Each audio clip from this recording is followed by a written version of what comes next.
let's hold it up there. Got a couple here straighten out. Joseph, you're local to me in Portland, Oregon. Got you on the roster. W07X. That's an interesting call sign. And Kilo Bravo 4 Papa Zulu Oscar. Tim, we've got you, or Timothy, we've got you. The Alpha Bravo Bravo station. Could you come back with your prefix, please? Bravo Bravo.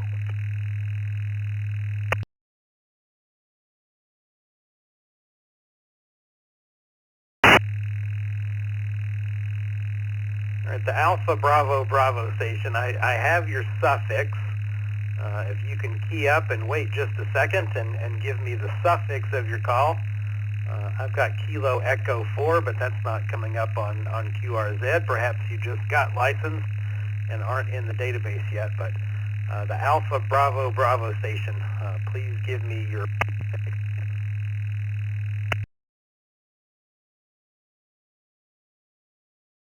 Echo 5, Alpha Bravo Bravo.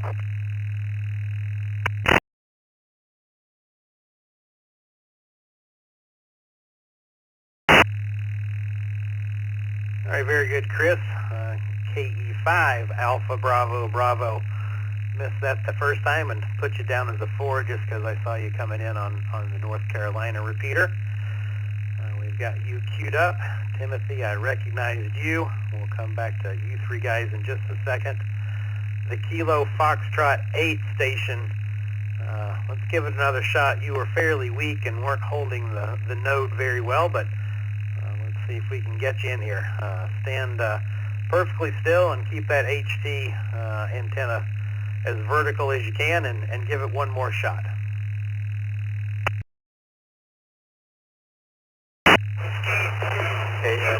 Foxtrot stop. Foxtrot stop.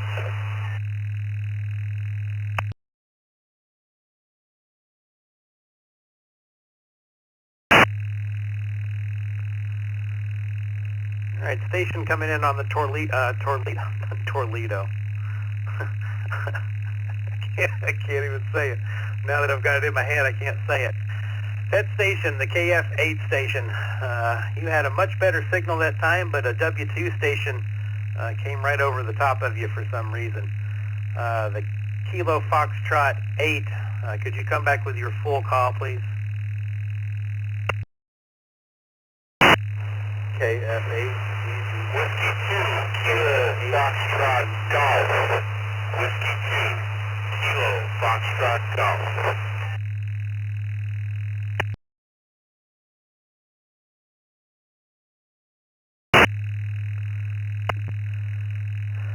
Okay, Scott, W2 KFG, we've got you in the log. I've specifically called for a Kilo Foxtrot 8 station twice, and you've keyed up over them both times. So please listen to what I'm calling for, and only respond if I'm asking for you to call.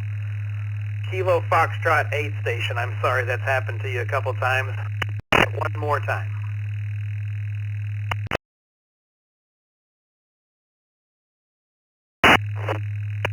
CGE, ACGE.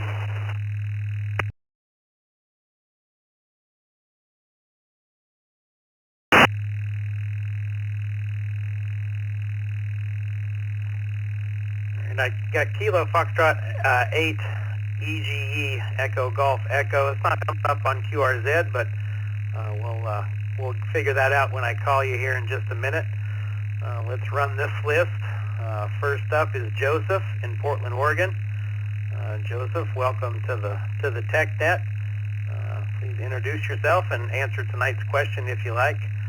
What's the elevation at your QTH? With Oscar 7 X-ray. This is Kilo Echo 7 Kilo. Kilo Echo 7 Kilo, Whiskey Oscar 7 X-ray, Portland, Oregon. QTH at or elevation at my station rather, is about 30 feet above sea level and about 20 feet below ground level to the street adjacent to me, so I got to run my vertical antenna up quite a bit, but luckily I'm mobile right now, so you can hear me.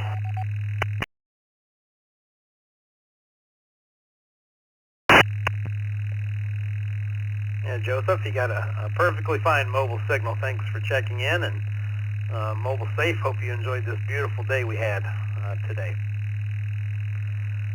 Next up is Chris, KE5 Alpha Bravo Bravo. Good evening, Chris. Yeah, thanks for having me. I'm in the middle of North Carolina near Durham, and my QTH is around 540 feet. Back to Nick.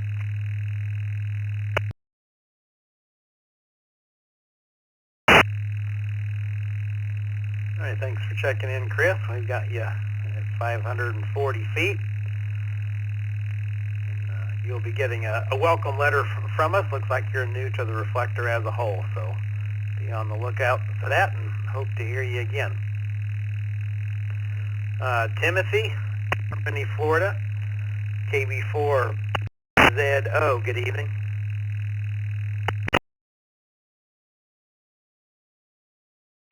Evening.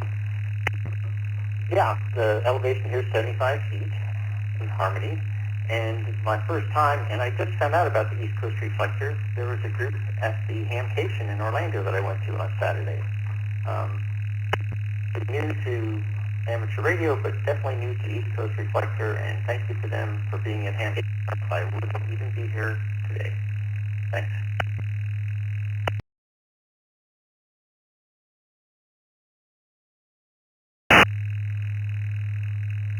Well, thank you for checking in. I'm glad you met the crew down there. That's the cream of the crop. That's our A team that we send. So glad you ran in. Kilo Foxtrot 8, Echo Golf Echo. Still not sure that's right, but you were making it pretty good last time. So correct me if you need to and answer tonight's question. What's the elevation at your QTH?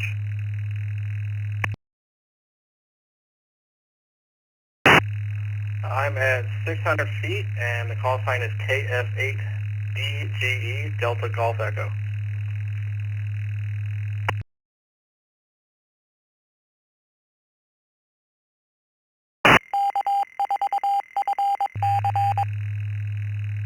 I got you that time. Nicholas in Toledo, Ohio, KF8DGE. Thanks for checking in. All right, Scott, you're the last on the list of the new users at the moment. W2KFG, good evening.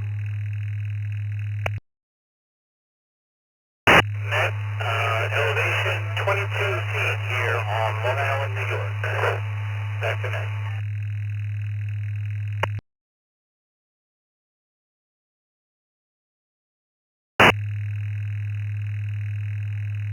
Seven-three, Scott. We're open again for any users new to the TechNet. If you've not checked into the TechNet before, please come now with your call sign. Zulu 4, Quebec Delta.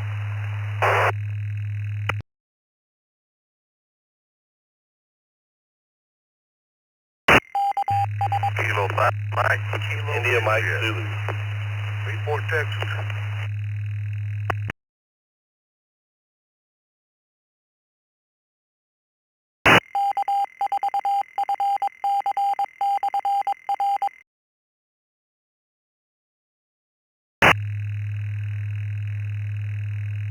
All right, Kilo Z4 Quebec Delta. Do I have it correct?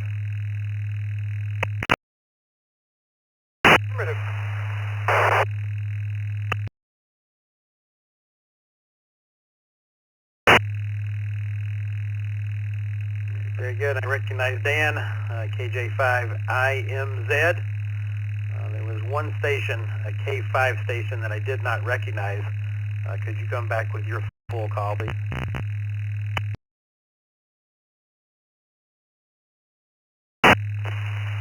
Kilo 5, Mike, Kilo Juliet.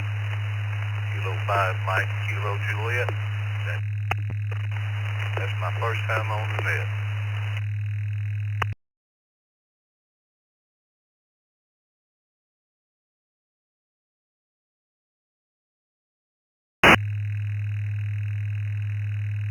K5 MKJ. James, got you. Let's list KZ4 Quebec Delta. Not seeing you on QRZ, so perhaps you just got this call sign. Feel free to introduce yourself and answer tonight's question. What's the elevation at your QTH?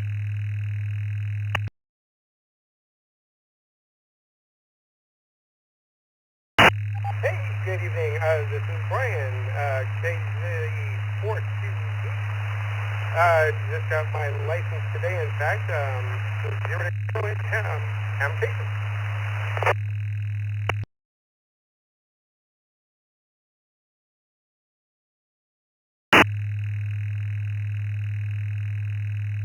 Very good. Appreciate you finding us and checking in, and congratulations on your new license. James in Freeport, Texas, you're up next, bud. K5MKJ.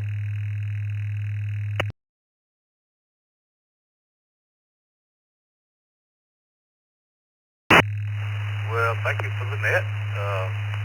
I've never checked into it before.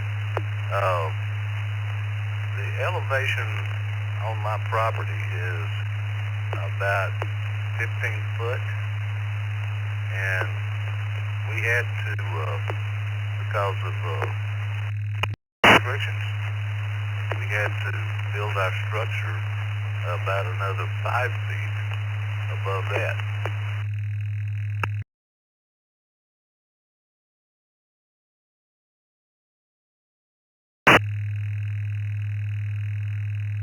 Thanks for checking in, James. We'll put you down as 15 feet.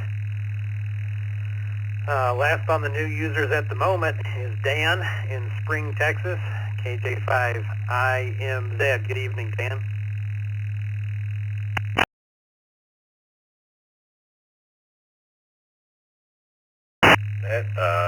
Sitting here in Texas, on 52 feet, KJ5IMZ, back to net. Thank you.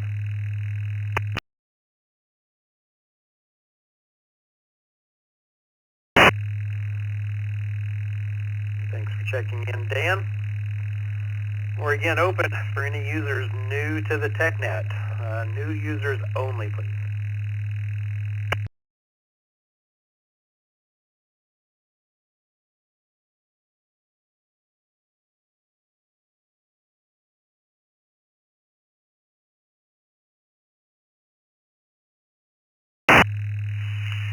Victor Kilo 4, Papa Romeo. Victor Kilo 4, Papa Romeo.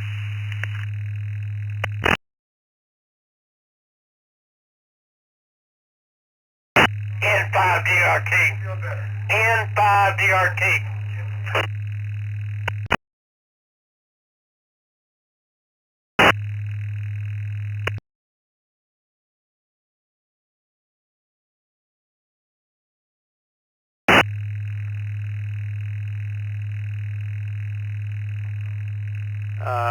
Recognize VK4PR and N5, is it DRT?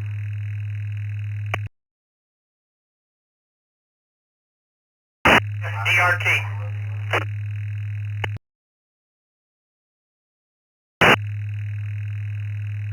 right, very good, Kurt. Got it correct that time. Stand by just for a minute. We'll take Peter in Australia, VK4 Papa Romeo. I'm looking in the Zoom room at a VK4 Papa Quebec, and I saw his eyes kind of go up. Didn't know if you guys know each other or not, but your call signs are one letter apart, so very interesting. Peter, welcome to the TechNet, VK4 Papa Romeo.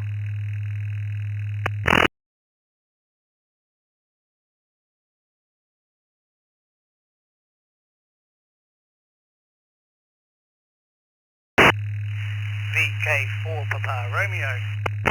Yeah, in Brisbane, and elevation of 45 feet.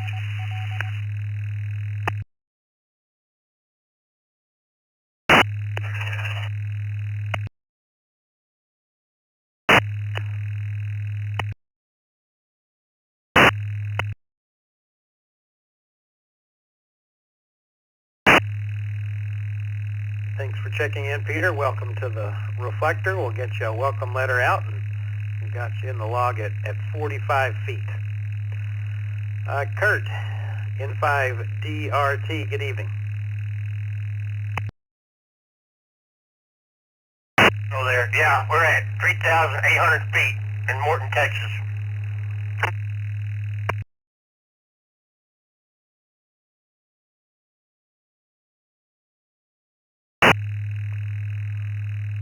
Well, there's another thing I wouldn't have expected. 3,800 feet in Texas. We got you, Kurt. I think I need to go study some geology across the country. I'm getting all confused on elevations. Thanks for checking in, Kurt. I'll make one more round of calls for any users new to the TechNet. Never checked into the TechNet before. Please come now. November 4, Sierra Charlie Papa. What's going on, but I thought I'd say hi.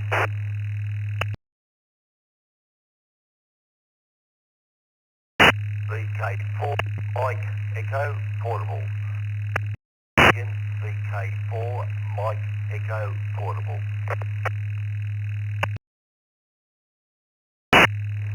Kilo Golf 7, Kilo Golf 7.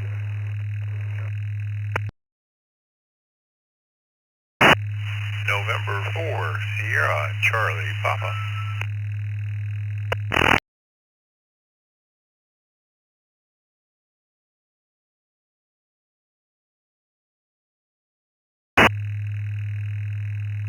Let's hold up there.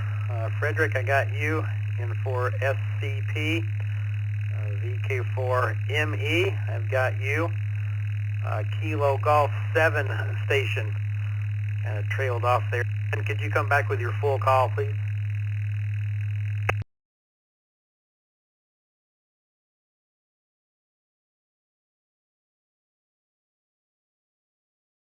Kilo Golf 7, Kilo Mike Juliet.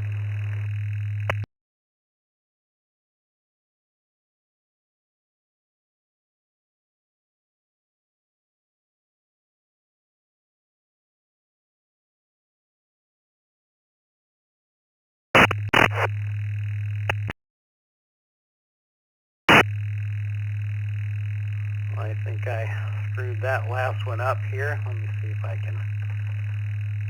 Kilo Golf Juliet, I think is what I hear in my head. Mark in Linwood. Hopefully that's you. We'll come back to you in just a second. And I believe there's one other station that has not been recognized. Could you come back with your full call, please?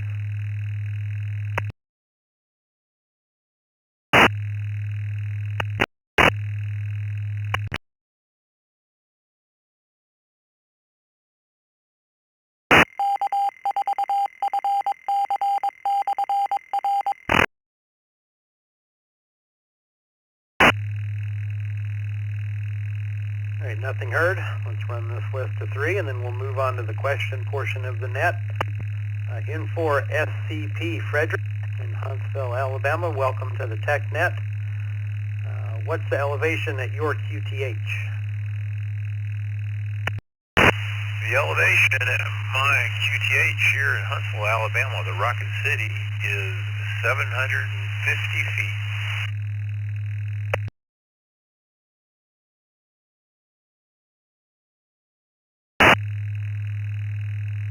Thanks for checking in, Frederick. Got you at 750 feet. VK4ME, Guido. Welcome to the net and welcome to the Reflector. Looks like we'll be sending you a welcome letter. Feel free to introduce yourself and answer the question. What's the elevation at your QTH?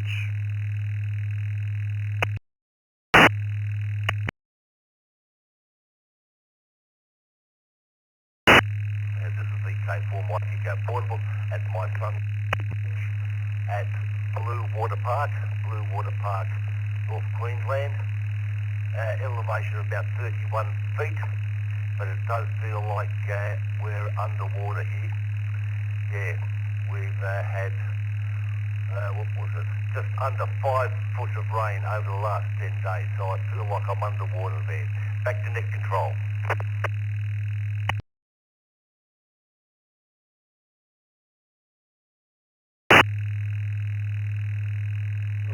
for checking in, Guido. Thanks for being part of the net this evening. Mark, Linwood, Washington, KG7, KGJ. I'm still not sure I've got that one right, but correct us and answer the question, please.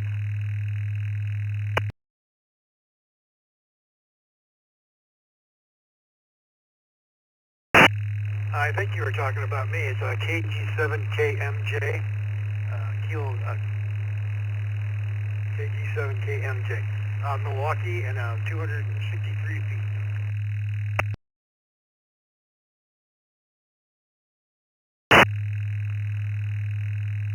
I appreciate the correction, Tony. Kilo Mike Juliet, got your suffix correct now, and got you at 263 feet in Milwaukee. Yeah, you're just down the hill from me. I'm in southwest Portland, just across the Selwood Bridge at the top of the cemetery there, so we could work simplex, no problem. Thanks for checking in, Tony. Let's move on to the question portion of the net. If you have an amateur radio related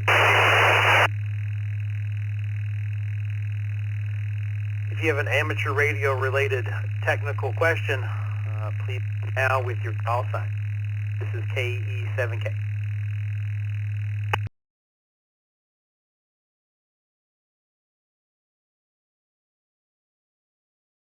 Kilo Quebec 4, Foxtrot Hotel Echo. Kilo Quebec 4, Foxtrot Hotel Echo.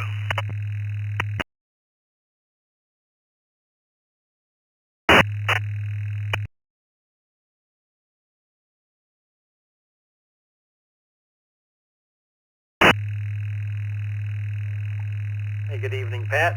KQ4FHE. Go ahead with your question. Yeah, good evening, everybody on the net, and Kevin.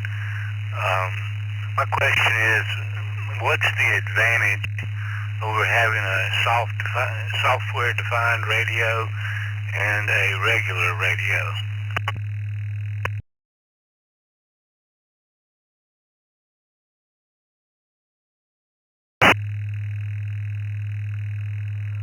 Well, that's a fantastic question. Throw it out to the group. What is the advantage of an SDR radio over a typical transceiver?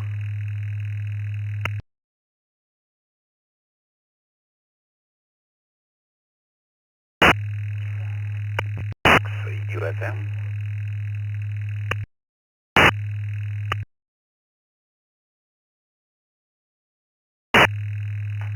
Good evening, Charles. KC6UFM.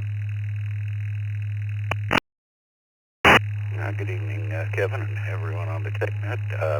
Well, Pat, for me, I have a Flex 6300, and for me, the big advantage is being able to custom every possible filter that you can imagine in a radio, from RF filters to IF to AF, all of that. And for me, it's a big advantage with the AF filters, actually, because I have some pretty severe hearing loss. And with the Flex, I can adjust that filter to get everything, the band pass of what my ears can do. Now imagine that working on the RF filters and amplifiers and on the IF filters and amplifiers. You can pull signals out of the noise that don't even appear to exist to other kinds of radios. That said, there is a very steep learning curve to adjusting those filters, and you're actually designing the filters as you go. So there is a learning curve there, and but it is worth it in my opinion. And also keep in mind that the SDR transceivers tend to be significantly more expensive than just a normal transceiver. Back over to you, Kevin, KC6 UFM. Dave Ward, I see.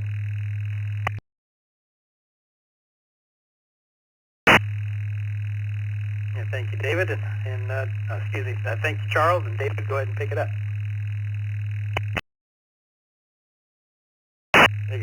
K4FXC. By the way, my height here is 33 feet above mean sea level. There are, to talk about advantages and disadvantages, again, as Charles said, there are tremendous advantages from the aspect that the radios, SDRs, are so highly customizable in all kinds of different ways. Now, there's some stark disadvantages as well, and one of those is that they are not probably going to have longevity for the model of radio that you get. So, okay, well, you buy Model X radio today, and 10, 15 years from now, it's likely to be completely 100% maintainable because the semiconductors used, the microprocessors and all, very likely won't be available. That's already happening with a lot of gear that's out there where older processors and all microprocessors that are used for DSP just flat out are no longer available, period. So and analog radios, of course, we see, radios from 100 years ago at Hamfest and whatnot that still work and they're still maintainable, at least to some degree, tubes and whatnot. Transistors and all from, say, 50 years ago, a lot of which are still readily available, components readily available, so you can maintain them now. There are also contrasts to that where certain transistors have gone end of life and are not available without modifying the circuit in some way. But ultimately, in a worst case scenario type situation, it'll probably be more maintainable analog gear down the road, but it lacks the features, and SDR is certainly where all the thrust is currently. I mean, just all the thrust is certainly in the commercial world, K4FXC.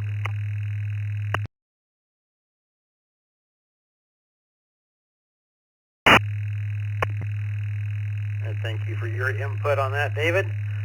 Anybody else with a comment on Pat's question regarding the advantages of SDR radios?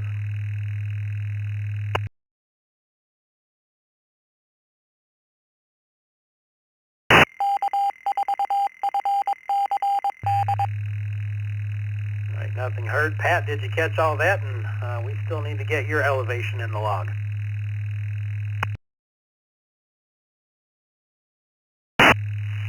Yeah, Roger. I thank you, Charles. Thank you, David. Understood both answers. I appreciate it. I'm gonna think about it and decide which one I'm gonna go with. The elevation here is about 700 feet above sea level. Back to you, Kevin. This is KQ4FAT.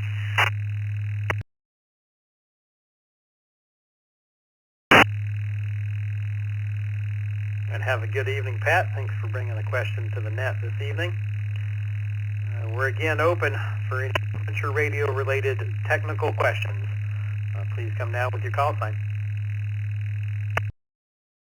Whiskey Oscar 7 X-ray.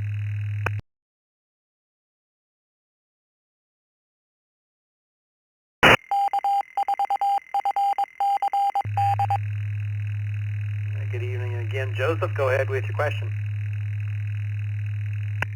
Recently bought that Yaesu FT5DR, and I'm curious about the Wires X function of it. There's a couple Wires X repeaters near me, and I've tried to connect to some of them, some that I know are supposed to be internet connected, but I keep getting just generic offline errors, despite the fact that they seem to do most of the other functions. I don't know if there's something I can do troubleshooting-wise with my radio, or if I should contact the repeater owners and see if there's something going on with their radios.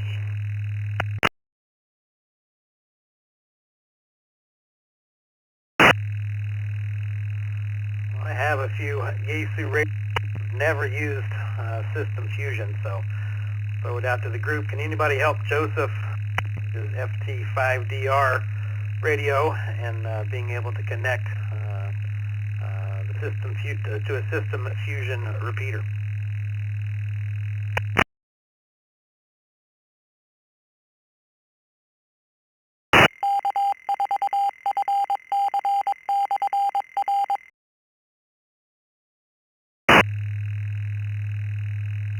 One more time, and Joseph, I think you actually said Wires X now that I'm thinking back in my brain, but does anybody have any comments for the Wires X System Fusion functionality of an FT5DR radio.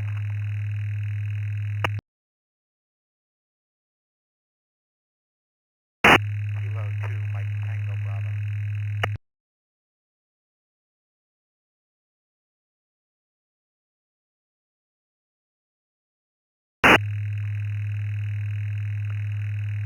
In the Tango Bravo station, I missed your full call. If you don't mind coming back with all of with your comment.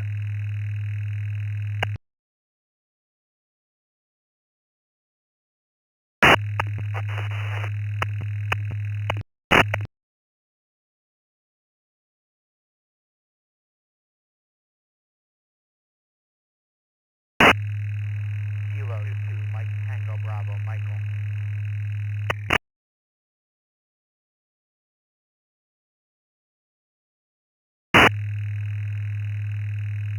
K2 MTV, Michael, did you have a comment about Joseph's question? Go ahead.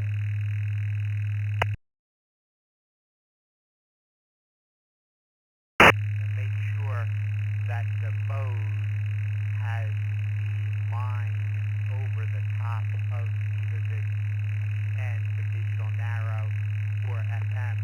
That way the radio will switch between the two types of communication modes. So that would be the first suggestion, to just listen to those frequencies and the radio go back and forth. So that would be the first comment, to make sure that you're able to reach the transmission.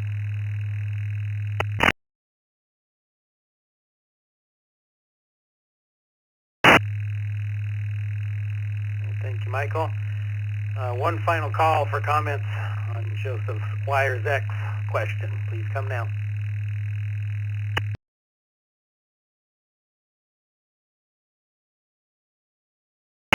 The ABB.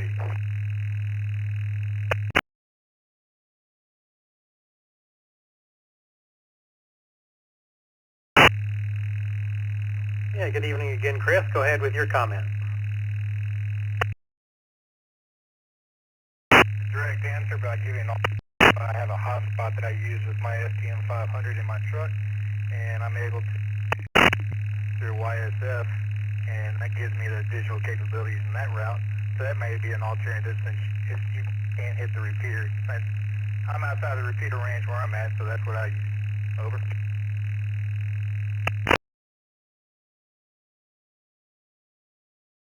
All right, thank you, Chris. Joseph, I think we're kind of striking out a little bit on this one. Since I'm here in Portland, what repeater are you trying to use it with?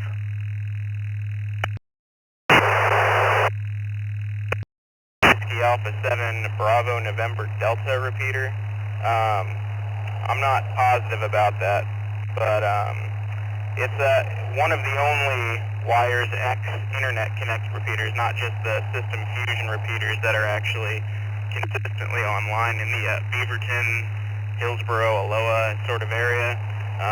I'm sure if you went on Repeater Book, I can't right now because I'm mobile, but I'm sure if you went on Repeater Book and searched for 2 meter or 70 centimeter and wires, or Wires X is like the only one that comes up for that area. But I have talked to the guy who runs it, and he says that it's connected to the internet, it's connected to their little HCI 200 or HMI module that ensures that it's got a consistent internet connection. So I wasn't sure if there was something on my end that I was doing wrong. My understanding was that you shouldn't necessarily, if you're just a user of it, if you don't want to have a node, shouldn't have to sign up for something, because I'm able to ping the repeater. I'm able to get like the sort of digital response from it. I can access stored messages and text and emails. People store them at the repeater, but it won't let me actually connect to any of the other nodes or rooms. It just sends an offline error. But it seems apart from that specific function, it's online. So I just wasn't sure if there was other troubleshooting steps I could take. But I'll go ahead and try some of the things that other people suggest, including looking into getting a hotspot, because I've heard other people mention that as well. So Whiskey Oscar 7 X-ray, back to you. Thanks.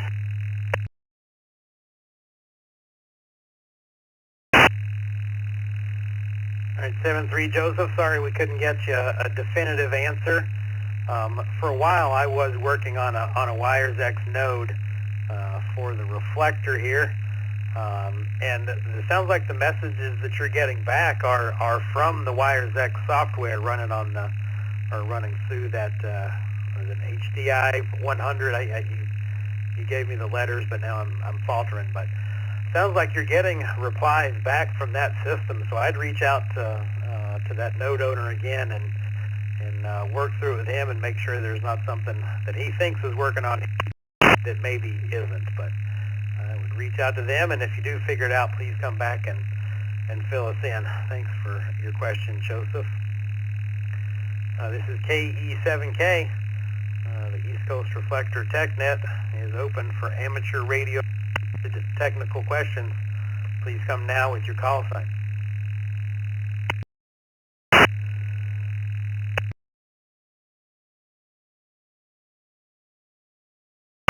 Kilo Echo 2, Foxtrot Delta Delta, Joe and Clinton Township.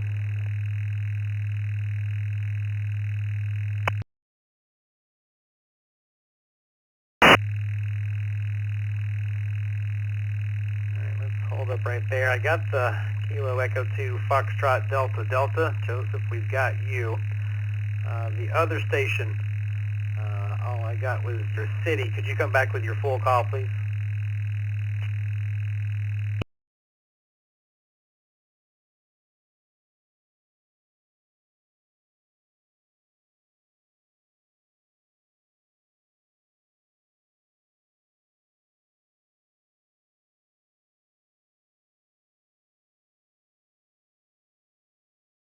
Number 8 Whiskey, Juliet Lima, Detroit. Jay in Detroit.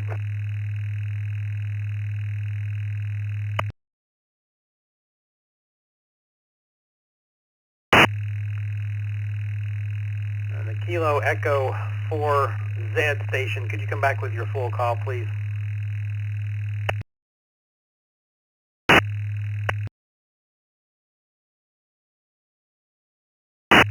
Yeah, net control. Hopefully you're reading this time. Kilo Echo 4, Zulu Yankee Quebec. Zulu Yankee Quebec, roger.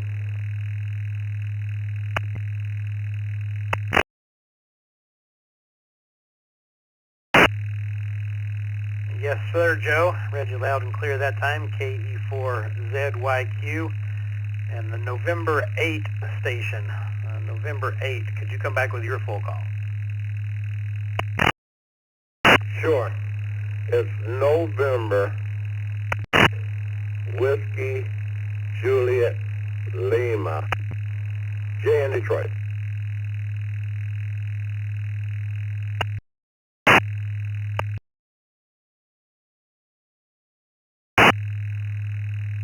All right, Jay. Got you that time. N8WJL.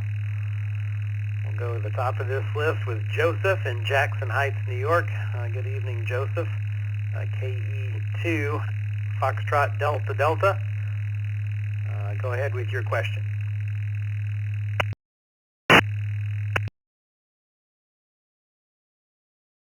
Thanks, Night Controller, and everyone out there. I'm a fairly new ham. Got my call sign on Saturday, and I've been working through the different repeaters in the New York City area, and I came up with what is a real head scratcher to me, but I'm sure somebody it's going to be an obvious answer. I have a repeater, a local repeater that I'm able to contact, transmit, reported back as full quiet, but when I go to receive, I have zero receive. The only reason I know I've been received is I've been listening on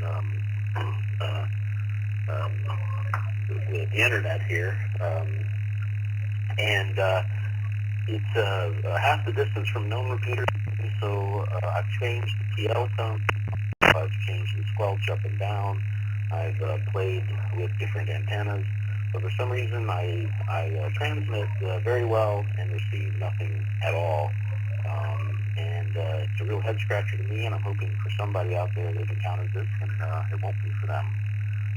KE2 FDD, back to you, Net Control.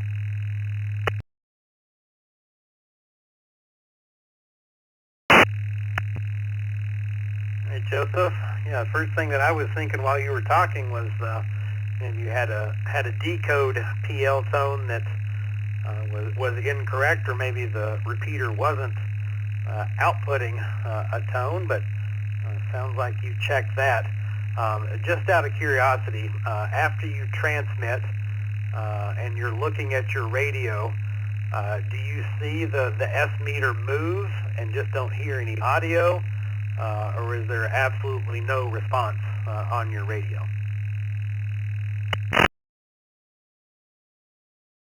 Yeah, that's a negative response whatsoever. I don't see the meter move at all. I don't get the repeaters, boop, boop, whatever that tone is.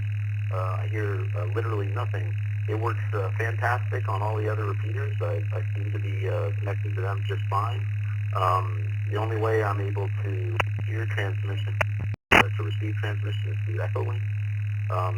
One other piece of the puzzle is it is 2 meters, and I'm having most of my luck on 76 meters. If that changes it, but for the life of me, I just can't figure out why, if my transmit is fine, why my receive wouldn't be fine, unless it's something with my programming, and yet I played with all the and I can't seem to figure it out. So like I said, it's a scratcher at the moment. Back to you, Net Control.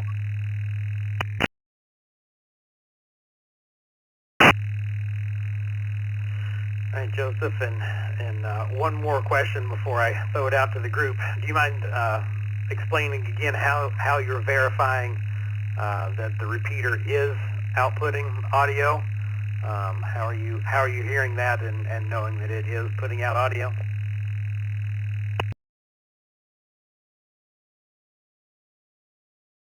Yes, very, very good question. I've been monitoring my transmissions on SWLing to see how I sound as I've been testing antennas and such. As I said, I haven't even had the call sign for a week yet, so I'm still trying to figure a lot of this out. So I've been listening to myself on SWLing when I called a radio check on that repeater, thinking, heard myself clear, and then somebody responded. And so as you and as we try to do, we started having a conversation. I was transmitting that conversation through my RF, the Baofeng, HT. So I was transmitting through the Baofeng HT and receiving the other side through the SWLing connection. Back to you, Net Control.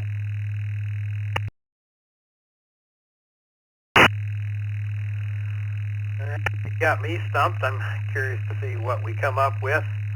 Any comments for Joseph on not being able to hear the receive side of repeater that he is hitting quite well and can hear on SWLing? KR1B.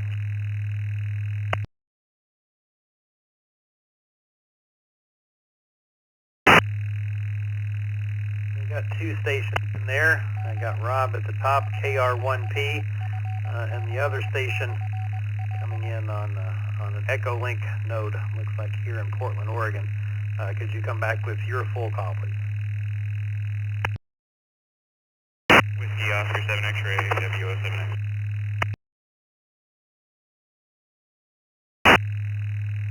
All right, Joseph, got you. Let's see what Rob has to say, and then I'll come to you. KR1P, good evening, Rob.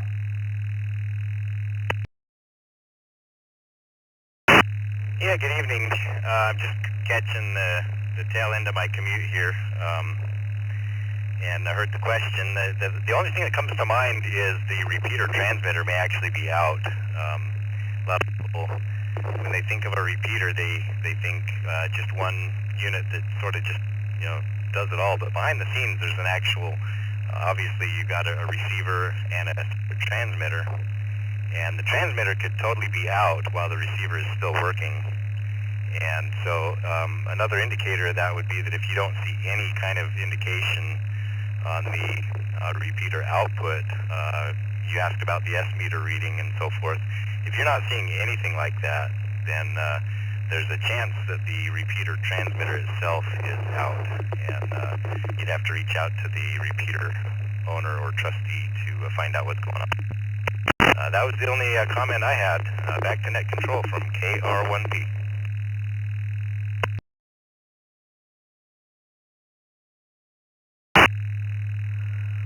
We thank you, Rob, and I'm going to ask Joseph a follow-up before I pass it to Joseph to KE2FDD. These stations that you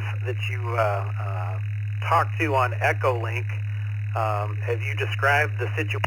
Do you know that they are transmitting and receiving over RF, or are they also coming into that repeater through SWLing and masking what might be an output transmitter issue?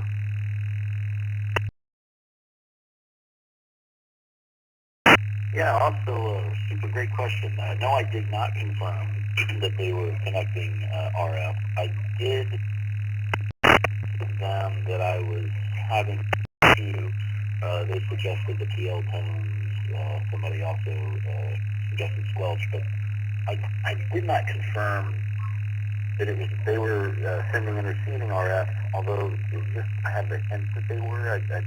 I don't remember specifically, but it did feel like there was background noise indicative of RF, but I can't 100% say that's true. I didn't specifically ask that question. It's a good question, but Rob, thank you. That's a eureka for me. Is that it's possible that it's a transmit? That does make sense, and maybe there'll be other ideas out there as well. K5HO. Well, thanks, Steve.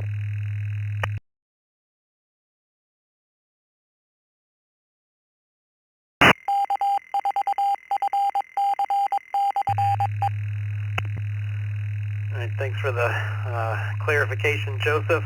David, K4FXC got you in line, and the K5 station, I'll grab you in just a second. Joseph, number 2, WO7X, go ahead with your comment, please. Yeah, Whiskey Oscar 7 X-ray, Portland, Oregon. I'll second the reach out to the repeater owner or the groundskeeper. The other thing, you mentioned PL tones. I'm not sure if you mentioned you were able to ping this repeater previously and it just stopped working. If that's the case, disregard. But if it's a new one or if it may have recently changed, I would check on repeater books, see if the DTCSS or DCS tones for both uplink and downlink are matching the programming you put into your radio. Some of the repeaters we have around here, they have sort of a dual setup where you have to have the DCSS tone, but they also have a receiver specifically for just the FM carrier. So if you're just transmitting without a DCSS tone, that's your transmission, but then you won't hear the output. So that might be another thing to look into, is just verify that your uplink and downlink match what's on the page for it.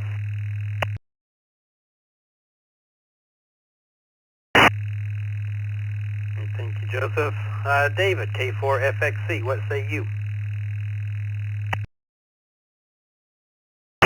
Hi, K4FXC, another station's in there as well. Check your transmit receive. That would be actually the first thing. Since you're not hearing anything on receive at all, then check your transmit receive split on your radio and make sure that's set correctly. And you might be, make sure you're not transmitting on simplex on the repeater, and then not shifting to the output frequency for receive. Something else on 2 meters, depending on there are oddball splits on a lot of different repeaters out there. So sometimes your radio may say, oh well, I'm gonna set your transmit kilohertz when it ought to actually set up 600 kilohertz higher. And there are non-standard splits on a lot of repeaters in various areas as well. So just confirm that since you're transmitting and getting into the repeater and you SWLing, then if you go back via SWLing, come out the transmitter on the repeater, and then you could listen on your radio the various frequencies and see if you can figure out where it is the repeater's transmitting. But just confirm that your radio is set up with a proper split. On receive, you do not have to have any PL or DCS tone at all, so you can turn that off entirely on receive.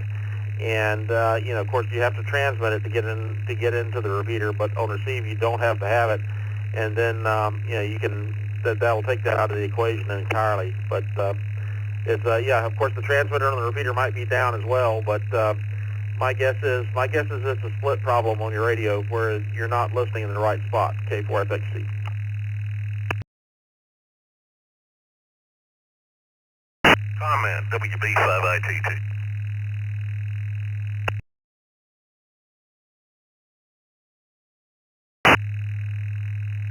All right, David, thank you for your comment.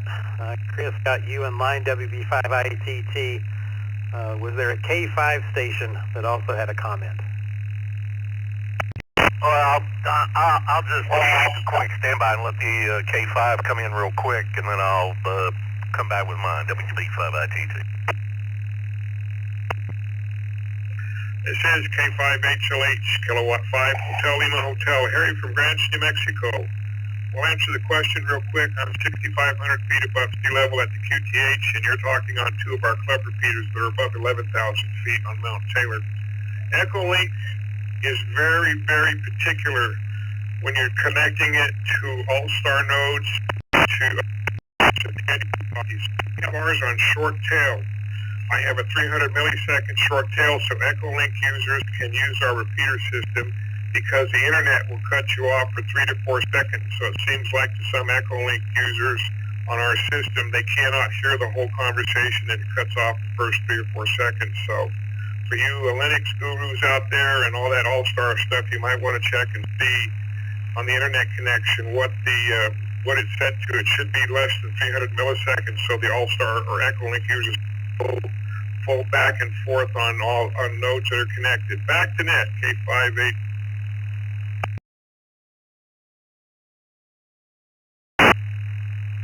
All right, thank you, Harry. I think we're getting a little off base here because he's trying to hear the repeater, the transmit from the repeater. He's only using EchoLink to confirm he's getting in, so has nothing to do with EchoLink timing and delays there. So trying to figure out why he can't hear the output of the repeater. Chris, go ahead with your comment. WB5ITT KE7K. Yeah, good evening everybody on the TechNet. I just wanted to make a correction in a statement that was just made by the gentleman in Florida, I believe, the 4 station. Most 2-meter repeaters, 220 repeaters, UHF, about all 10-meter repeaters are on standard offsets. Of course, 10 meters is minus 100 kilohertz, 2 meters is plus or minus 600 kc, 220 is minus 1.6, and UHF is either plus or minus 5. 6 meters is the only band where we have various offsets because nobody's ever been able to agree to a national band plan on 6 meters. But, and I just wanted to state that because I don't want anybody getting the wrong idea that you're going to find a 2-meter repeater with anything other than a 600 kilohertz split 99.9% of the time. WB5ITT, back to that.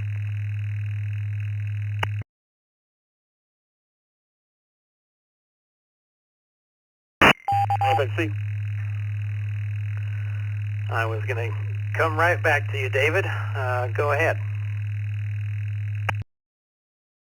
All right, well, I'll give you a couple examples here. All positive or negative. You got a repeater that's transmitting on 147.0 megahertz. Well, it may receive on 147.6 or 146.4. We've got 2 repeaters in this region that do just exactly that, and they're opposite splits from each other. Another example is since 2 meters is so very crowded in so many regions of the United States, people are using odd offsets. I do it myself. So it is, yes, 600 kilohertz is the standard, but look it up and see how they've got it. Somebody's trying to shoehorn a repeater in where there's not space, then they will use odd offsets. I do it myself. So, you know, just be aware that check the exact specs for the repeater you're trying to get into. K4FXC.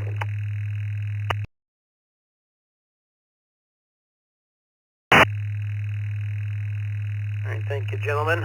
Yeah, Joseph, I hope that gives you a few things to look at. Have you verified? I know you said you've gotten into other repeaters, so sounds like you've got the programming down for it. Just verify that there's one channel that you don't have it set as a simplex and only have the repeater input frequency, and it's not actually shifting back to the receive frequency. On my radios, usually what you're looking at on the display is the receive frequency, and then when you key up, it shifts to the transmit frequency of the repeater. So just make sure that it is set up as a split, and what you see on the radio when you're not keyed up is the output of the repeater, not the input, indicating you might be on simplex. Back to you, Joseph.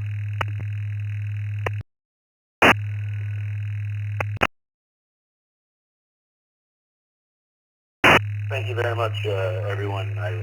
You did give me lots to think about. I have confirmed that my split is not that I'm not working in simplex, but I am a split.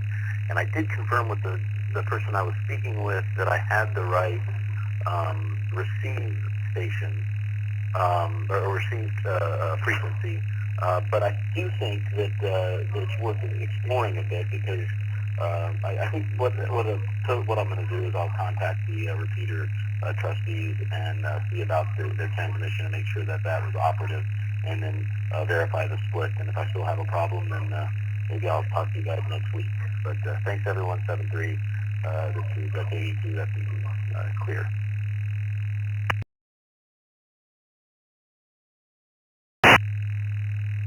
All right, good luck, Joseph. Hope you get it figured out.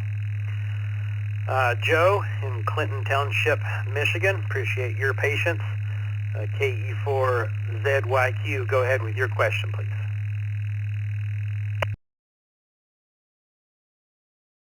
KE4ZYQ, good evening, net control, now on the net.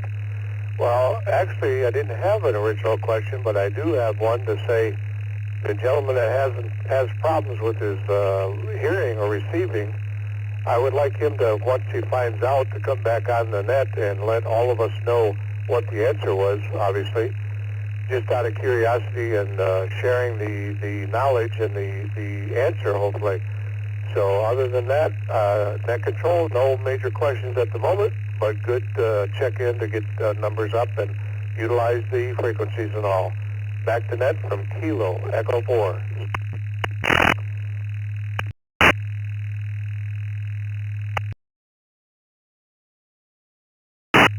Alpha Kilo 6, Charlie Oscar.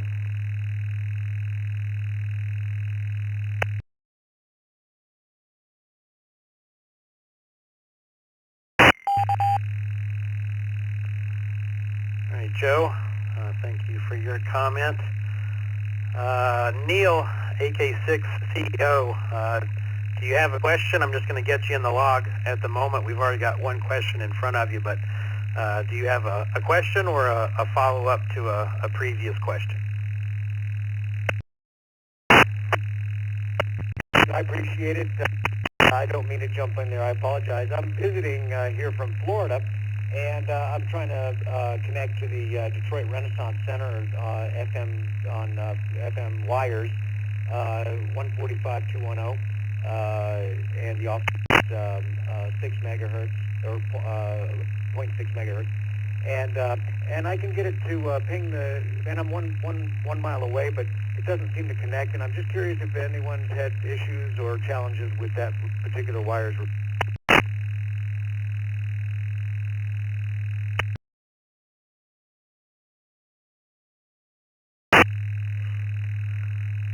Okay, Neil. Well, good luck finding your net. We're in the middle of a tech net here on the East Coast Reflector, so I hope you can find the net you're looking for.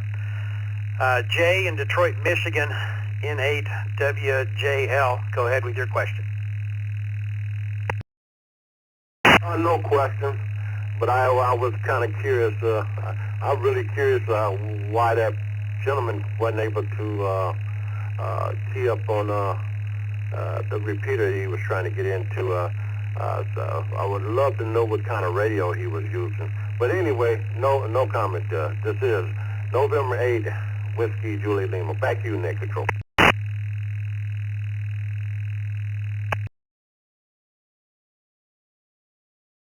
KE2 FPD.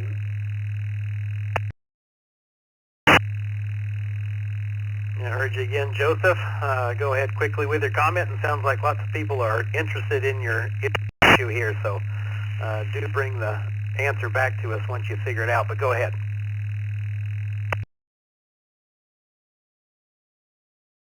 Thanks, Net Control. That actually was my comment. I heard everybody was interested. I did say I would be clear at my last transmission, and I shouldn't have. I don't think this is my first participation in that, so forgive my audience faux pas. But yeah, I just wanted to assure everyone I will be back, figure it out, and I will let you guys know.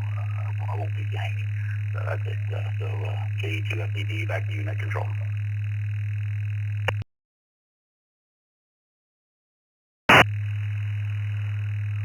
All right, Joseph, I truly hope you do. Just as a editorial comment, you get lots of questions on. Not a lot of people do come back when they find the answer if we weren't able to help them. So I wish we had more of that and could tie up a few loose ends. So hope to hear you again, Joseph.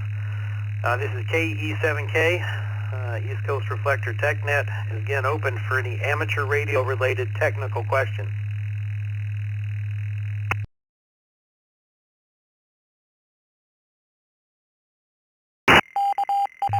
This is KB3 VPK.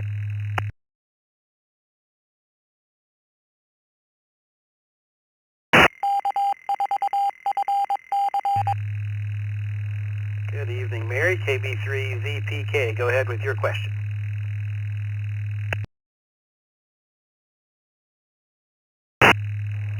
Okay, since your question of the evening is elevation of your QTH, I'm looking at my situation.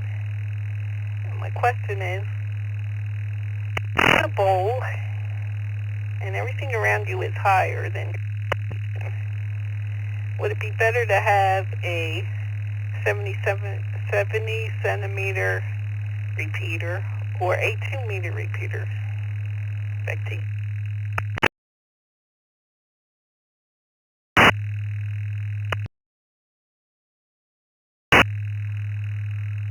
I think that's a great question, Mary. Throw it out to the group.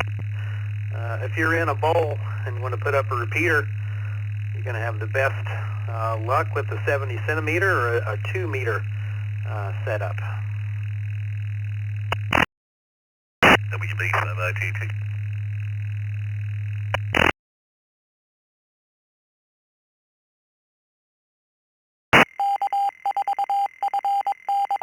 KE0GKF.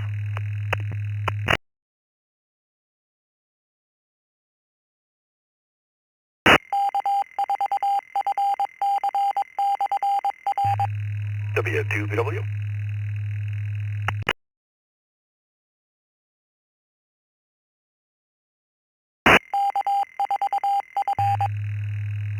I recognize WB5ITT, KE0GKF, and W2 Papa Whiskey. Chris, you're up first, WB5ITT. Thank you, sir. Well, it all depends on what you got around you.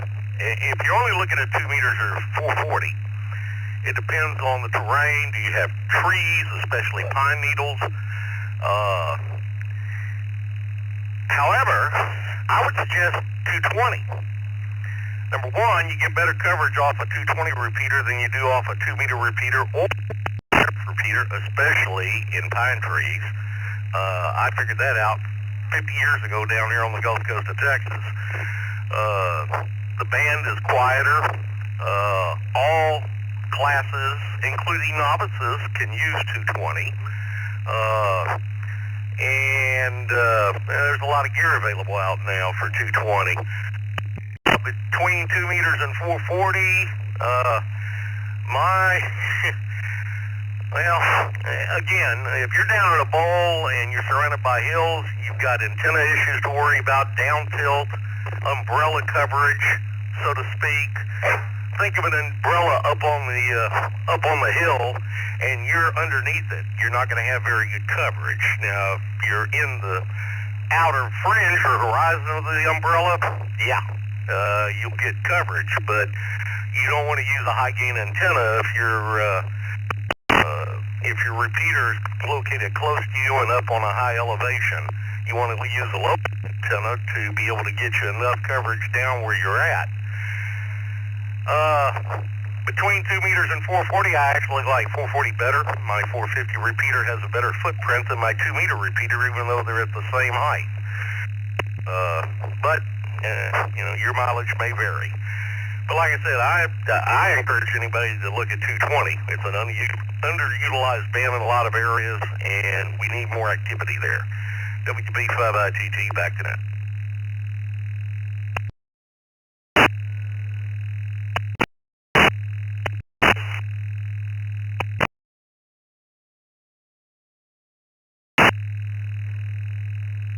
Thank you, Chris.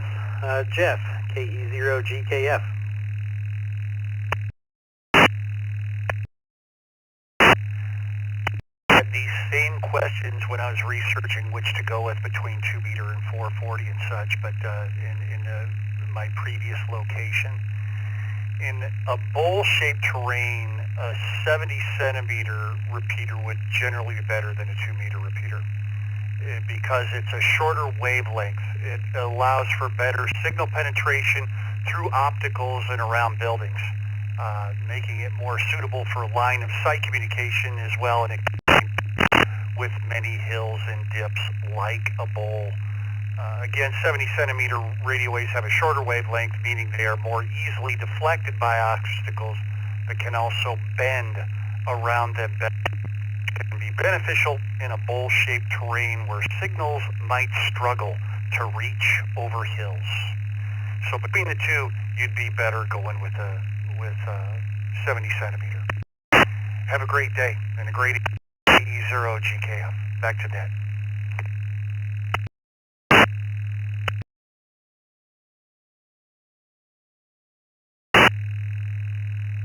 All right, 73 Jeff and press, W2PW. Good evening.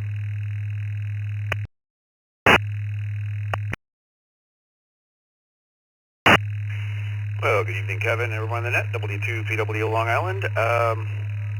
Yeah, I did something rather like this. We have a ski condo.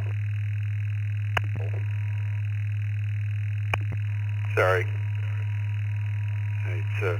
I let go of my push talk button. So the condo's at the base of the mountain, believe it or not, and so there are literally 3 mountains surrounding, and there is a ridge between our condo and the base of the other mountains. So just to give you an idea, it's a lot of open.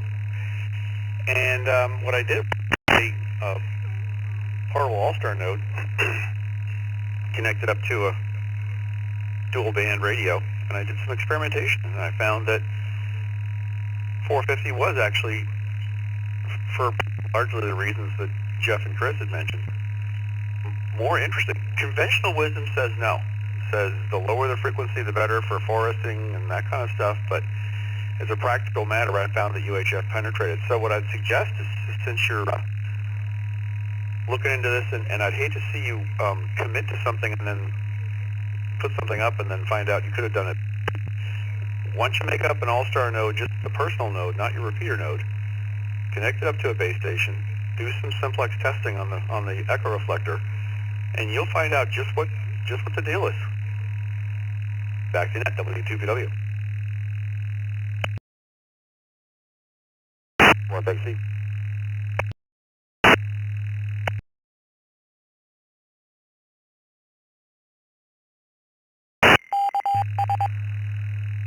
Thank you, Brett. David, K4FXC, welcome back.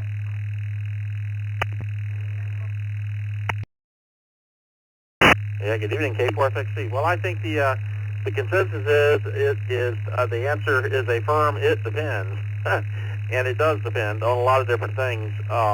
And for example, if in certain scenarios UHF will work better, in certain things going to VHF low or like 6 meters will even work better. If, for example, in highly mountainous terrain, U.S. Forestry went from low band 37 to 42 megahertz up to 800 megahertz, and they found that they had to have a repeater on every mountain. and even UHF, like business band UHF 450 megahertz, again, kind of had to have a repeater on their top to get coverage, whereas 2 megahertz they had good solid coverage, into crevices and everywhere around. So the drawback, of course, is that certain bands have a whole lot more local noise these days.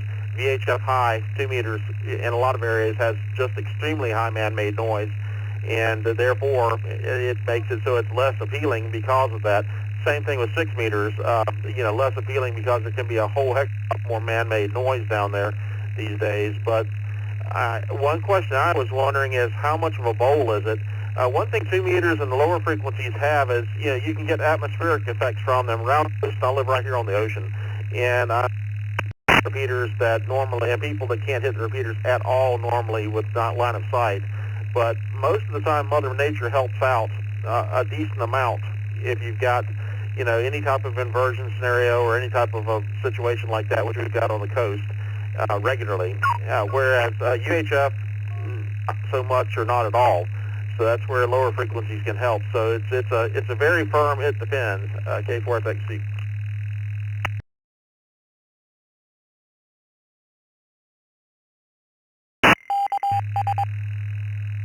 All right, thank you, David.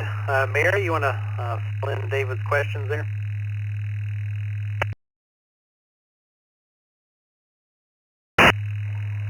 Okay, my QTH is 379 feet, 30-foot tower at 409 feet.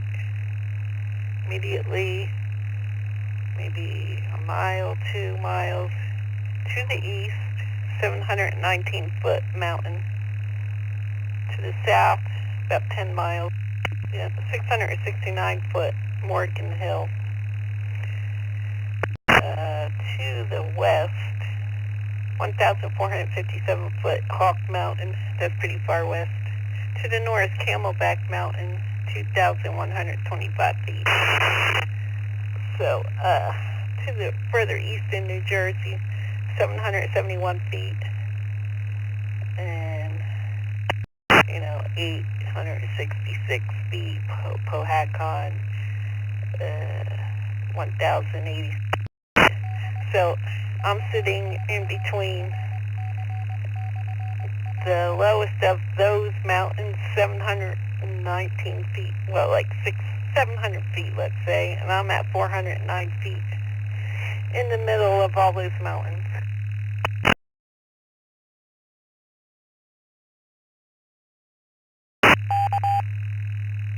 David, any follow-up comment? KE7K.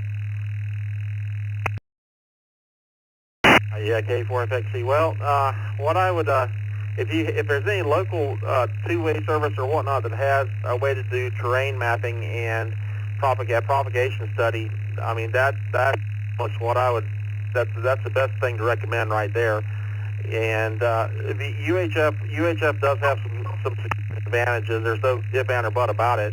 That would not be my go-to band, but it depends on what you got. Noise, local noise, or a lot of different factors.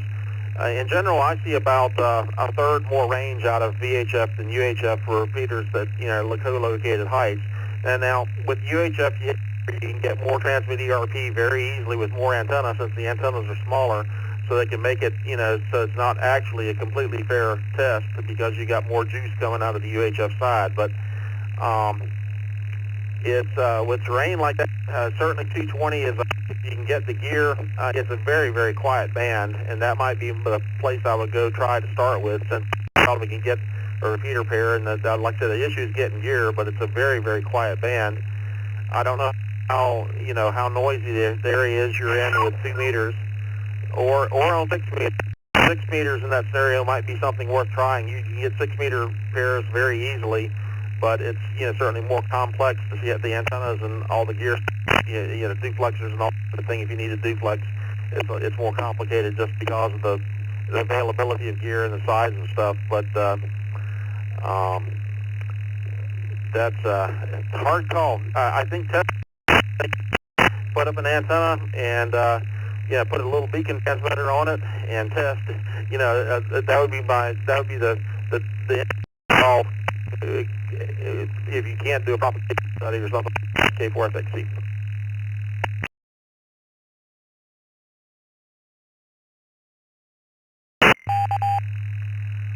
All right, thank you, David. And Mary, thank you for the question.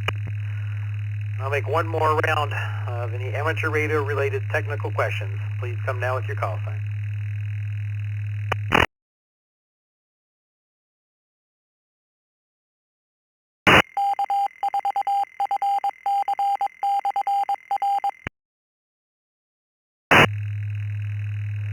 All right, hearing none, I'll pass it up north to Kev, E3BZ, for tonight's swap and shop listing. Go ahead, Kev.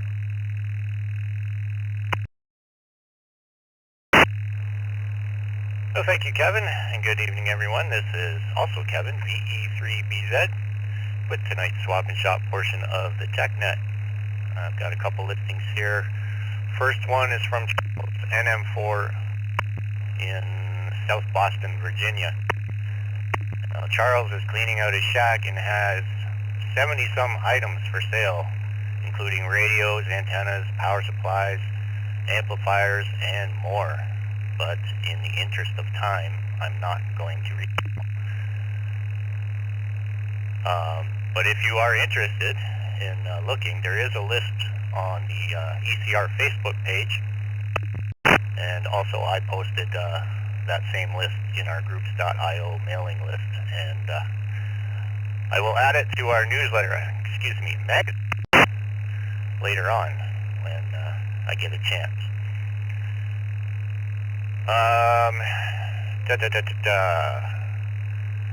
The list includes prices. Photos are available upon request, and you can contact Charles by email at clowery@va.net. That's CLOWEREY@va.net.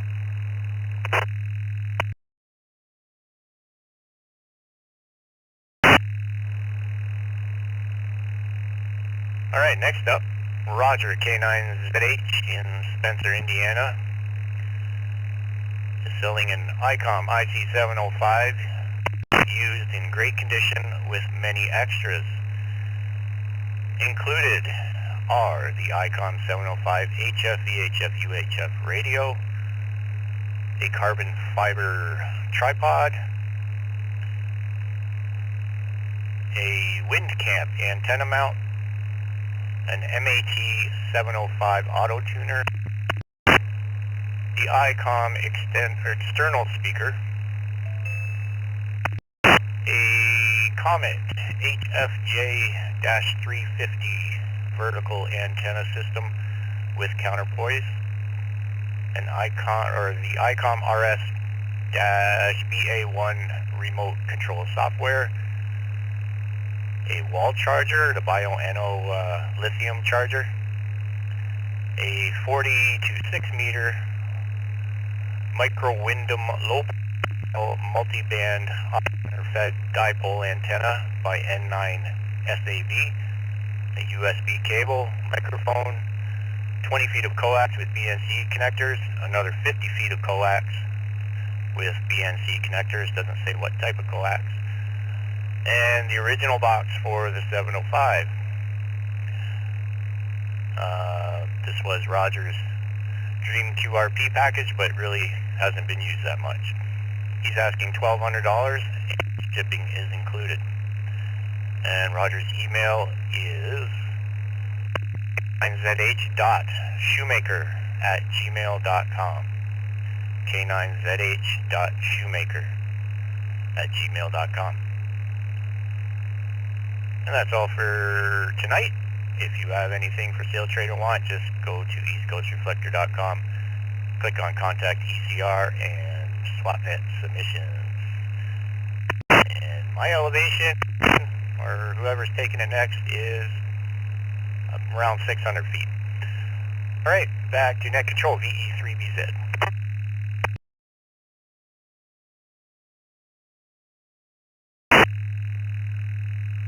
All right, thank you, Kev. That'll wrap up my portion this evening. Been a pleasure. Net controlling for the first third.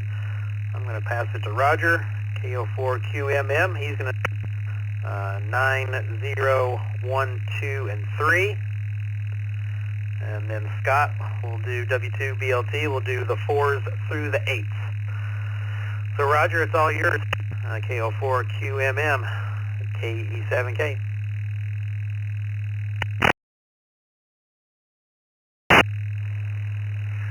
Well, thank you, Kevin. Hope you have a wonderful evening. You sounded pretty busy there. Some good questions, good answers. This is KO4QMM, Roger in Umatilla, Florida. Man, it's beautiful out. Got the window open, 71 degrees. Says mostly clear, so that's good in my book. And man, I want to thank all the facilitators and stuff letting me hang out with them down at the Hamcation this weekend. We had a lot of fun. I was hanging out with the Godfather, Vicky, and Joe, and we went out, did a little bit of shopping around. Mike, CMT, Mike from Sebring, and Press, and Charlie. It was fun hanging out, meeting all you people, and good fun. All right, on that note, the question of the night is, what's the elevation at your QTH? That's where you're at there, where your shack is. And I'll be doing 9 through 3s. So if you have a 9 in your call sign, come with your call sign twice and slow.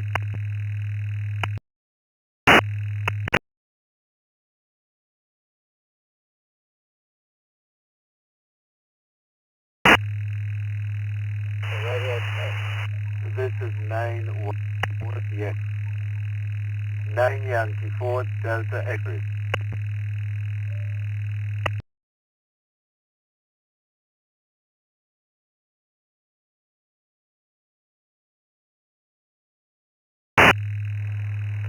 All right, we got Bertrand from Trinidad and Tobago, 9Y4DX. Anybody else with a 9 in their call sign?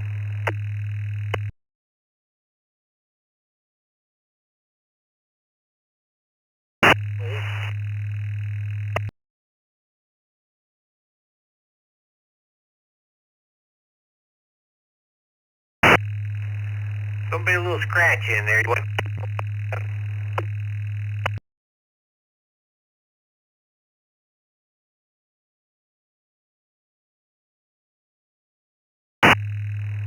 All right, Bertrand, my friend, it looks like it's me and you. 9Y4DX from Trinidad and Tobago. What is the elevation of your QTH? And good evening, Bertrand.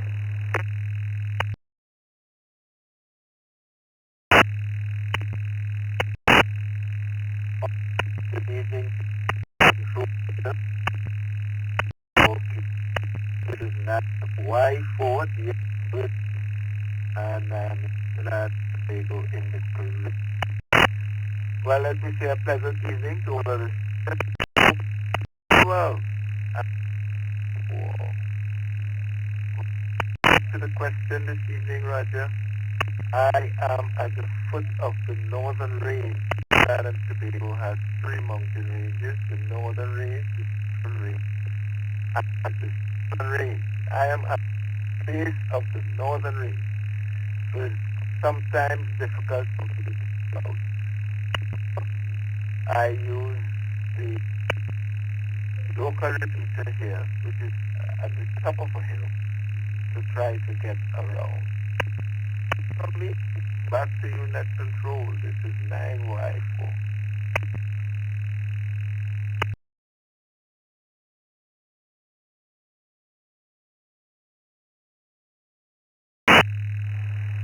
All right, my friend. We got you at the top of the hill. Whatever works. Seems to work pretty good, and we'll be looking for you next Tuesday, same time, same channel. Have a great evening, my friend.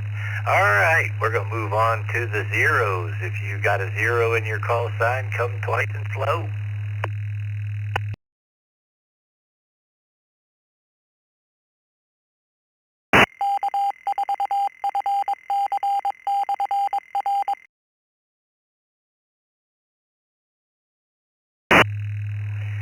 Anybody that wants to join the evening's TechNet and has a 9 0 in your call sign. Come twice and slow.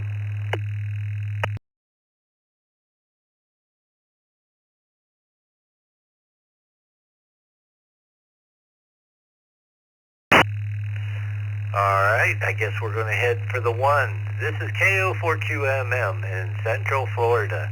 If you have, what am I going on to there? The ones. If you have a 1 in your call sign, come twice and slow.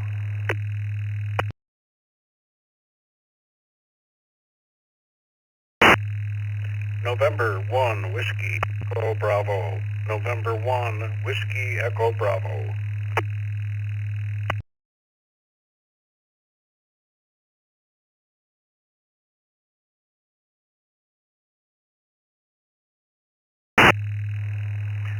Good evening, Webb from Collierville, Tennessee, November 1, WEB and K1KHZ via text line on Andover, Massachusetts, I think that is. We'll go to you, John. Welcome to East Coast Reflector, K1KHZ. What is the elevation of your QTH?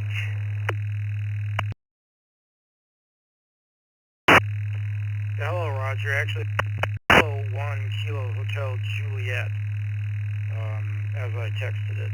But, good evening to everybody, and elevation here in my Oregon is 193 feet.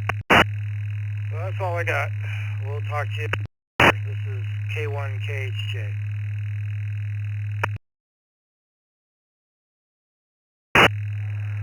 Oh, sorry about that, Perry. We're not running on all 8 here, but doing pretty good. And we got you down for 193, K1KHJ. Thanks for joining us. On to you, Webb, N1WE.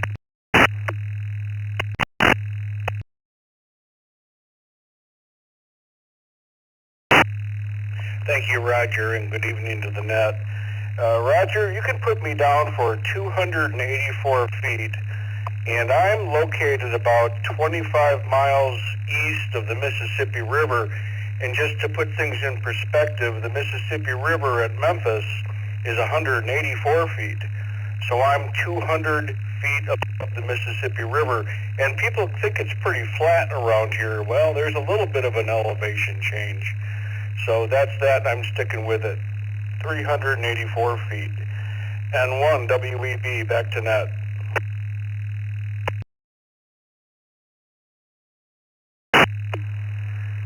Thanks for joining us, Webb. You must be skipping right off of that Mississippi, especially on that 20-meter net. You always sound good. Thanks as usual. And I guess we're going to move on to the 2s. We already have a few via text line. If you have a 2 in your call sign, come twice and slow.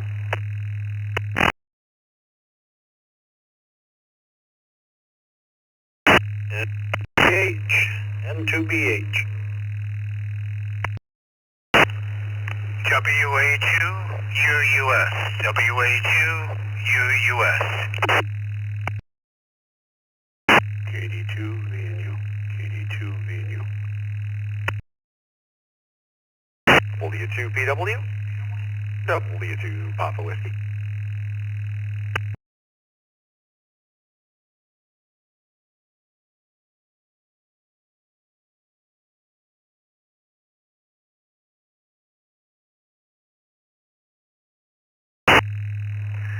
All right, we got a nice list there. Well, let me just go on with the bottom here up. Via text line, Chuck, Lancaster, New York, W2EM, W2PW Press, Patch 2, New York, KD2VNU, Derby Dan, Derby, New York, WA2UUS, Joel, Buffalo, New York, N2BH, Bill, Palmyra, New York, VK2DY, Robert, Kellyville Ridge, New South Wales, W2RB, text line, Randy, West Seneca, New York, KD2JPP, Bob, text line, Gatlin, Tennessee. Anybody else with a 2 that we missed?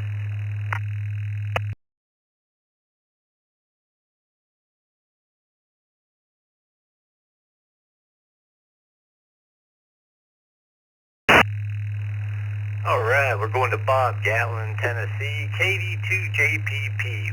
The elevation of your QTH.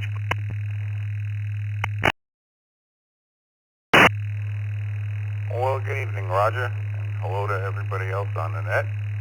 Yeah, we're down here in Gallatin, Tennessee, and the elevation here in Gallatin is 538 feet, thank God, above sea level. So we'll send it right back to net control. Stay safe and be well.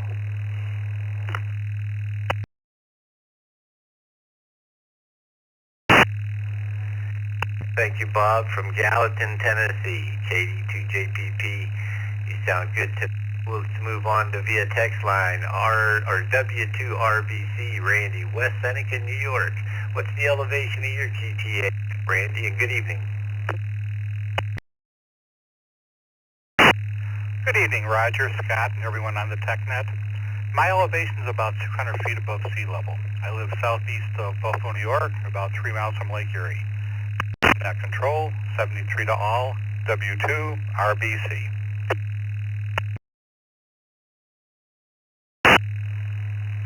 Thank you for joining us tonight, Randy. And we're going to move on to via text line VK2DY, Robert Kelly, Ville Ridge, New South Wales. Good evening, Robert.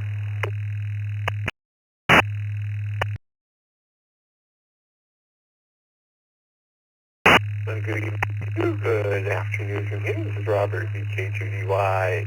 Let's continue where it's currently 28 Celsius or 82 Fahrenheit and overcast. It's supposed to rain today. We've been getting a bit of rain for the past few days or so. One day we actually had flooding all over the place. But anyway, my elevation is about 67 meters, which, if my maths are correct, is about 220 feet. VK2DY.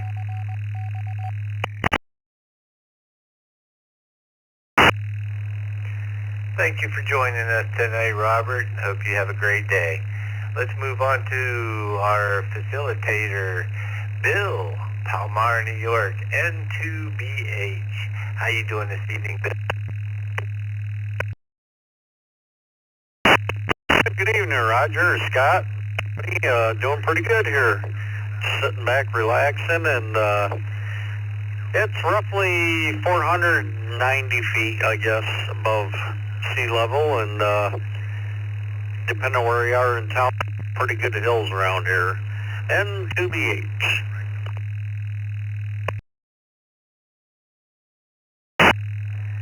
It's up there. Thanks for joining us, Bill. This is K4QMM, Roger in Florida, and I'm up about 80 feet. 80 feet, and do some skipping off the ocean, I guess, and some of the lakes around here.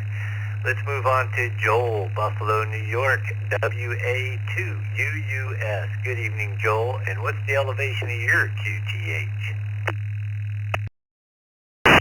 Good evening, Roger, and everyone else on the net. It's about 100 feet above sea level.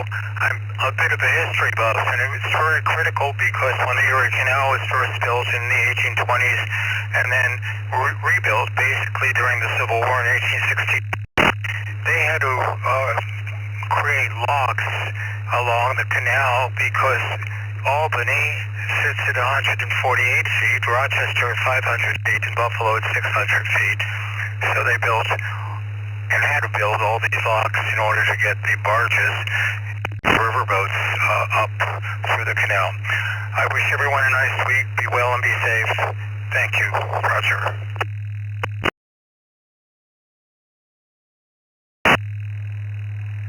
Thank you, Joel, for joining us tonight. We're getting a lot of neat answers. It was a good question. And let's move on to another East Coast Reflector facilitator, Derby Dan from Derby, New York. KD2VNU. Derby Dan. Good evening, Roger. Thanks for hosting along with Kevin.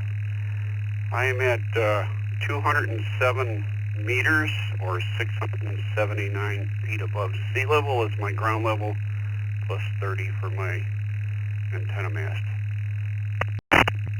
Doing well? Well, KD2 venue, returning back to the net.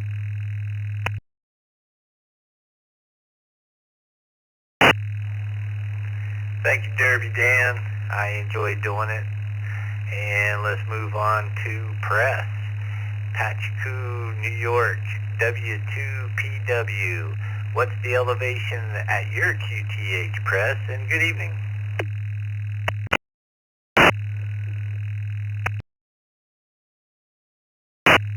Good evening, Roger, in the net, W2PW. I think you need to be a little more specific. Like the elevation of my kitchen is about 10 feet. The elevation at the top of the stairs is about 20 feet. The elevation at the peak of the roof is about 36 feet. And the elevation at the tip of the tower is about 54 feet. But I think what you really mean, and I'm just being obnoxious, is what's the elevation at the dirt outside, and that's 2 feet. Back to net, W2PW.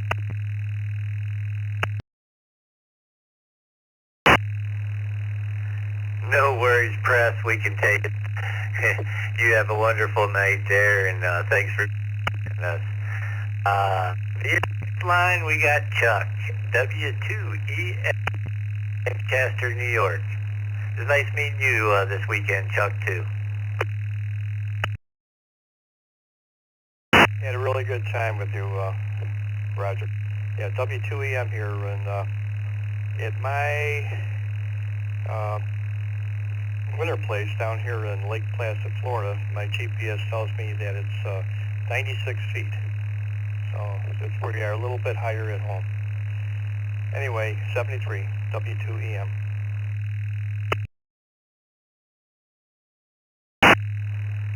73, Chuck, to you and your family. Have a wonderful evening.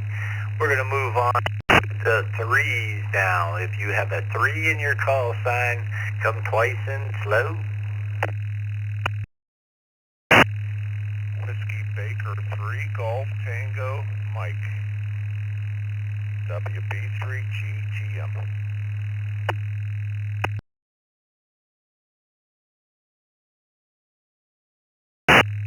KC3FGD, Kilo Charlie 3, Foxtrot Golf Delta.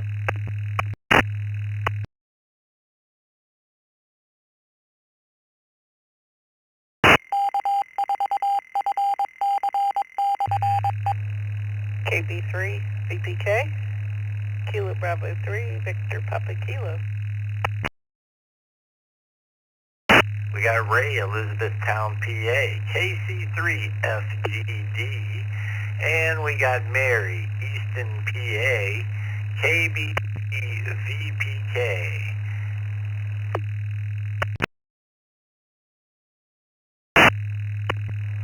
I guess we're going to do Mike, Westford, Vermont, WB3GTM.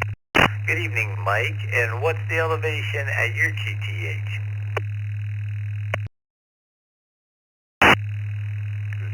Roger, and net control up to everybody on the net. This is Mike WB3GTM. Great to hear you, Roger. I believe I don't know what the official elevation is, but according to my phone and I think GPSs and things I've played around with, it generally always says 620 feet elevation, and I think that's pretty close. Thanks for running in net. Thanks for checking me in. 7-3 and back to net control. This is WB3GTM.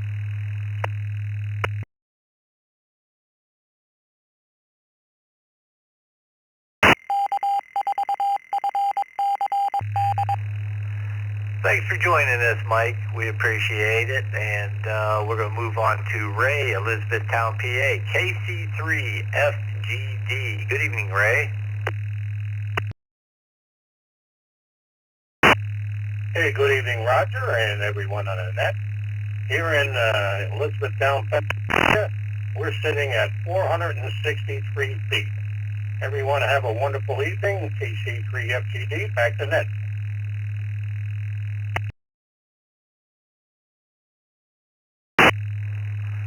Thanks, Ray. 463 feet ought to get her done. from Elizabethtown, PA. Have a great evening. Let's move on to Mary, KB3. Hey, good evening, Mary, and what's the elevation TH?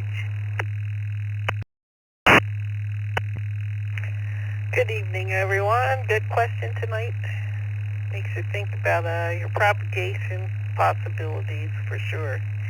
Already stated earlier, 379 feet above sea level here. At the ground level with the 30-foot tower makes me 409 feet. Back to you, KB3 VPK.